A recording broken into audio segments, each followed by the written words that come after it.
मसीह में आप सबको सलाम। खुदावंद आपको और आपके ख़ानदान को बरकत, सेहत और तंदुरुस्ती अता करे। मसीह यीशु नासरी के नाम से आमीन। हमारे लिए आज की अंजिल मुकद्दस मत्ती के मुताबिक 17 बाब 22 से 27 आयत।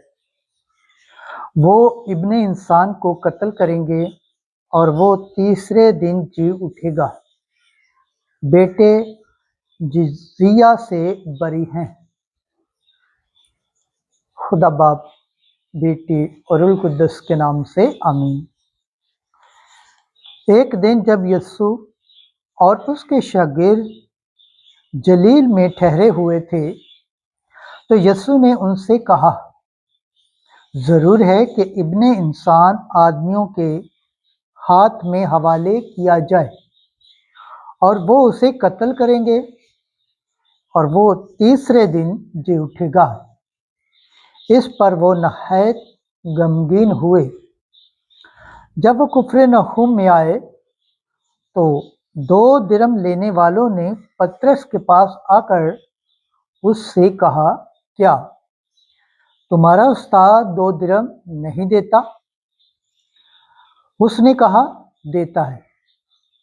और जब वो घर आया तो यीशु ने पहले ही कह दिया कि ऐ शमौन, तेरा क्या ख्याल है? शयान जहान किन से वसूल या जजिया लेते हैं, अपने बेटों से या गैरों से? जब वो बोला गैरों से तो यीशु उससे कहा, बस बेटे बरी हुए।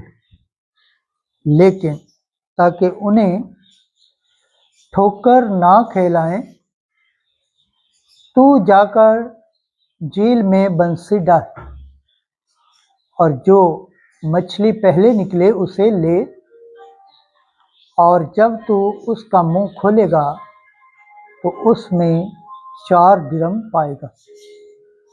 वो लेकर मेरे और अपने लिए उन्हें दे।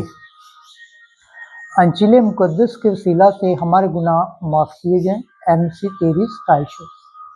खुदावंद के पाक कलाम पढ़े और सुन जाने पर खुदावंद की बरकत हो। खुदावंद का शुक्र हो। आमीन। खुदा बाप, बेटे और रूह कुद्दस के नाम से आमीन।